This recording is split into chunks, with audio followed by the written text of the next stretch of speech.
नमस्कार शिक्षक मित्रांनो, आज आपण एम एस पॉवर पॉईंटच्या तिसऱ्या भागामध्ये स्लाइड ट्रान्झॅक्शनचा अभ्यास करणार आहोत। यामध्ये आपण स्लाइड तयार करणे, स्लाइडला ॲनिमेशन देणे, स्लाइडला टाईम देणे आणि त्यामध्ये साऊंड इन्सर्ट करणे, म्हणजे आपल्याला स्लाइडला साऊंड देखील देता येतो। स्लाइड ट्रान्झॅक्शन म्हणजे स्लाइडमध्ये ॲनिमेशन देणे। सर्वप्रथम आपण पॉवर पॉईंट सुरू करूया। ही पॉवर पॉईंटची विंडो आहे। आपल्या मजकूर कसा आहे यानुसार या ठिकाणी आपण स्लाइडची निवड करत असतो। आता उदाहरण म्हणून मी आपल्यासमोर काही स्लाइड्स तयार करणार आहे। मी ही टायटल ओनली ही स्लाइड या ठिकाणी क्लिक करत आहे। आपल्याला नको असलेली स्लाइड आपण त्या ठिकाणी डिलीट करून टाकायची आहे। आता या ठिकाणी क्लिक टू ॲड टायटल या ठिकाणी मी टायटल टाकतो। टायटल टाकल्यानंतर या टायटलला जर आपल्याला रंग द्यायचा असेल तर आपण तो रंग देखील बदलू शकतो। त्याचप्रमाणे या टायटलला आपल्याला वर्ड एक्सेल मध्ये आपण जे फंक्शन्स वापरलेले आहेत, फॉन्ट आणि पॅराग्राफ मधले, ते सर्व आपल्या या रिबनवर आपल्याला दिसत आहे। हे सर्व फंक्शन आपण वर्ड एक्सेल प्रमाणे वापरू शकतो। या टायटलची साईज आपण वाढवून घेऊया, रंग आपण बदलून घेऊ, जेणेकरून आपल्या स्लाइडचं प्रेझेंटेशन हे अतिशय चांगल्या पद्धतीने व्हायला पाहिजे। जर आपल्याला हे नाव खालच्या दिशेने आणायचं असेल तर आपण या ठिकाणी टेक्स्ट होल्डरवर जर माऊसचं कर्सर नेलं असता त्या ठिकाणी फुली तयार होते। राईट क्लिक करून आपण त्याला असं ड्रॅग करू शकतो। ही आपली पहिली स्लाइड आहे। पुढची स्लाइड तयार करण्यासाठी आपण लेआउट पाहूया। या ठिकाणी आपण टायटल आणि कंटेंट ही स्लाइड घेऊया। या ठिकाणी आपण टायटल टाकू। या दुसऱ्या भागामध्ये खालच्या चौकटीत आपण कुठल्याही प्रकारचा मजकूर टाईप करू शकतो किंवा या ठिकाणी टेबल आपण इन्सर्ट करू शकतो किंवा चार्ट, ग्राफ वगैरे आपण काढू शकतो। या ठिकाणी स्मार्ट ग्राफिक काही आर्ट्स आपल्याकडे असतील ते आपण घेऊ शकतो किंवा पिक्चर किंवा व्हिडिओ या मेनूंपैकी कुठल्याही मेनूचा वापर आपण या चौकटीमध्ये करू शकतो। आपण या ठिकाणी फक्त मजकूर टाईप करणार आहोत। मजकूर टाईप करण्यासाठी आपण पॅराग्राफ या ब्लॉकमध्ये नंबर्स लिस्टचा देखील वापर करू शकतो किंवा मग या ठिकाणी बुलेट स्टाईलचा देखील आपण वापर करू शकतो। वर्ड एक्सेलमध्ये जे फंक्शन आपण वापरलेले आहेत ते सर्व प्रकारचे फंक्शन आपण या ठिकाणी वापरू शकतो। मी मजकूर टाईप करत आहे।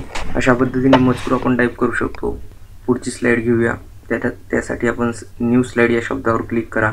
त्यानंतर आपण या ठिकाणी कंपॅरिझन ही स्लाइड निवडूया। या ठिकाणी आपल्याला कंपॅरिझन करायचं आहे म्हणून मी ही स्लाइड निवडलेली आहे।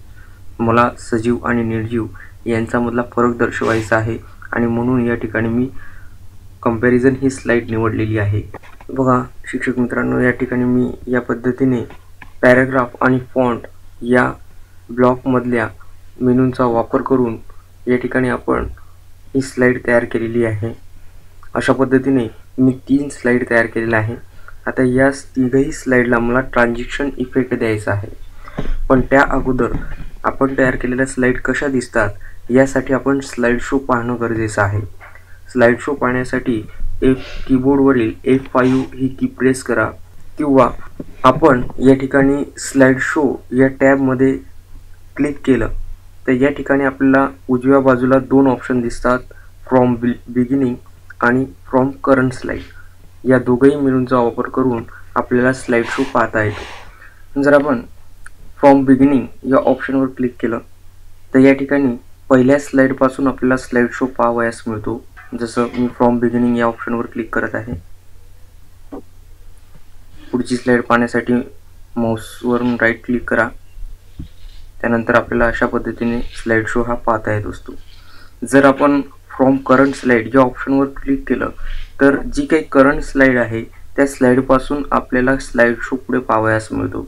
आता या ठिकाणी करंट स्लाइड आपली 2 नंबरची आहे आणि जर आपण फ्रॉम करंट स्लाइड या ऑप्शनवर क्लिक केलं तर त्या ठिकाणी आपल्याला स्लाइड शो हा दुसऱ्या स्लाइडपासून पाहावयास मिळेल। बघा ही तिसरी स्लाइड आणि या पद्धतीने आपण स्लाइड शो पाहू शकतो। आता या ठिकाणी या स्लाइडला आपल्याला ट्रान्झॅक्शन द्यायचं आहे। ट्रान्झॅक्शन म्हणजे स्लाइडला ॲनिमेशन देणे आणि त्यासाठी ॲनिमेशन टॅबवर क्लिक करा। आता या ठिकाणी या रिबनवर ट्रान्झॅक्शन टू धिस स्लाइड असं लिहिलेलं आहे। या ठिकाणी हे ट्रान्झॅक्शनचे प्रकार आहेत। सर्वप्रथम आता या ठिकाणी स्लाइड शो पाहत असताना आपण माऊसच्या सहाय्याने राईट क्लिक करून एका स्लाइडवरून दुसऱ्या स्लाइडवर आपण पुढे जात होतो. आता जर आपल्याला या ठिकाणी माऊसची मदत घ्यायची नसेल, राईट क्लिक करून पुढच्या स्लाइडवर जायचं नसेल, ऑटोमॅटिक करायचं असेल, तर या ठिकाणी उजव्या बाजूला वरती रिबीनवर ऑटोमॅटिक आफ्टर या ठिकाणी जर आपण टाइम सेट केला तर एका स्लाइडवरून पुढच्या स्लाइडवर वेळेनुसार आपल्याला पुढे जाता येते. ऑटोमॅटिकली आफ्टर या ऑप्शनवर टिक मार्क करा आणि या ठिकाणी टाइम सेट करा. मी या ठिकाणी 1 सेकंदाचा वेळ देत आहे. त्यानंतर या ठिकाणी अप्लाय टू ऑल हा ऑप्शन आपल्याला दिसत आहे. या ऑप्शनवर क्लिक करा म्हणजे आपण या ठिकाणी जो टाइम सेट करत आहे हा सर्व स्लाइड्सला, आपण तयार केलेल्या सर्व स्लाइड्सला त्या ठिकाणी लागू होईल. आता या ठिकाणी कीबोर्डवरील F5 हे बटन प्रेस करा. बघा ऑटोमॅटिक या ठिकाणी स्लाइड शो आपल्याला दिसत आहे.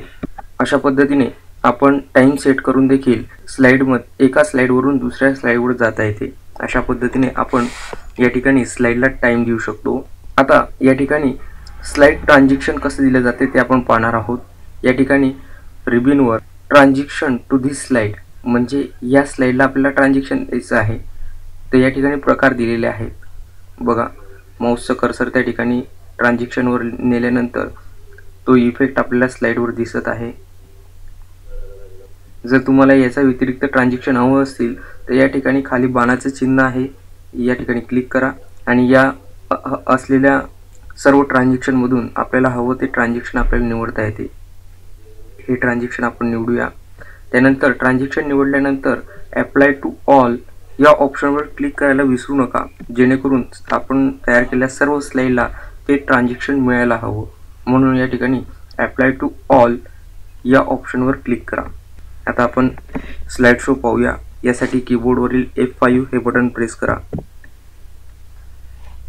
बघा ऑटोमॅटिकली ट्रान्झॅक्शन त्या ठिकाणी प्रत्येक स्लाइडला मिळालेलं आहे आणि अशा पद्धतीने आपण स्लाइडला ट्रान्झॅक्शन इफेक्ट देऊ शकतो. आता या ठिकाणी जर ट्रान्झॅक्शन सोबत आपल्याला स्लाइडला साऊंड द्यायचा असेल, ध्वनी द्यायचा असेल, तर या ठिकाणी या रिबीनवर वरच्या बाजूला ट्रान्झॅक्शन साऊंड असा ऑप्शन आपल्याला दिसतो आहे. या ठिकाणी बाय डिफॉल्ट नो साऊंड आहे. आपण या ठिकाणी साऊंड निवडूया. त्यासाठी या एरोवर क्लिक करून आपण हे ऑप्शन आपल्याला दिसतात. आपल्याला हवा असलेला साऊंड आपण या ठिकाणी निवडायचा आहे. या साऊंडची निवड आपण करूया. आता या ठिकाणी साऊंडची निवड आपण केलेली आहे. पुन्हा आपण अप्लाय टू ऑल करू, जेणेकरून आपण तयार केलेल्या सर्व स्लाइडला हा साऊंड या ठिकाणी मॅच होईल. हे ट्रान्झॅक्शन त्या ठिकाणी मिळेल. त्यानंतर जर आपल्याला या ट्रान्झॅक्शनचा स्पीड कमी करायचा असेल तर या ठिकाणी आपल्याला तो देखील सेट करता येईल. ट्रान्झॅक्शन स्पीड या ऑप्शनवर आपल्याला या ठिकाणी फास्ट या ऑप्शनची बाय डिफॉल्ट निवड झालेली आहे. जर आपण एरोवर क्लिक केलं तर आपल्यासमोर ऑप्शन येत आहेत स्लो, मीडियम, फास्ट. तुम्हाला जर स्पीड कमी हवा असेल तर स्लो या ऑप्शनवर क्लिक करा आणि अप्लाय टू ऑल या ऑप्शनवर क्लिक करायला विसरू नका. आता आपण पुन्हा स्लाइड शो पाहूया. यासाठी कीबोर्डवरील F5 हे की दाबा.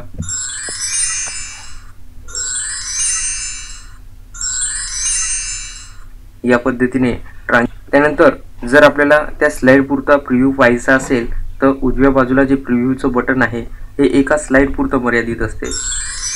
जसं बघा दुसरं आपली ॲक्टिव्ह स्लाइड ही 2 नंबरची आहे आणि जर आपण प्रिव्ह्यूवर क्लिक केलं तर आपल्याला प्रिव्ह्यू फक्त हा 2 नंबरचा स्लाइडचा दिसून येतो. आणि अशा पद्धतीने आपण ॲनिमेशन टॅबमध्ये जे काही ट्रान्झॅक्शन इफेक्ट आहे स्लाइडसाठी याचा अभ्यास आपण केलेला आहे. माझा व्हिडिओ आवडला असल्यास यूट्यूबवर लाईक करायला विसरू नका. माझ्या यूट्यूबवरील गुरुमित्र चॅनलला सबस्क्राईब करा. माझा व्हिडिओ पाहिल्याबद्दल धन्यवाद.